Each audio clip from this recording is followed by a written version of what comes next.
So over here, you can see that I have certain files right here, just like this. Inside, I have some certain files and so forth. Inside of sample, I have some files.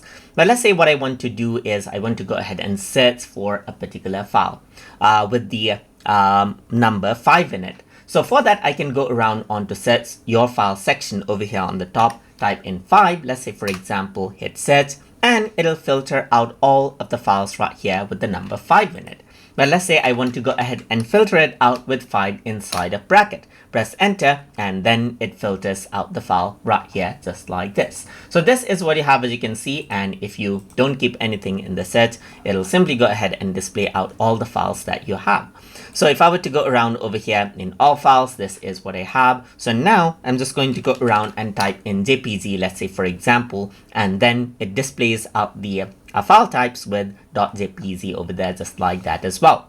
And that is how you can go ahead and search out for your files inside of Terabox. So I hope you guys learned something as always.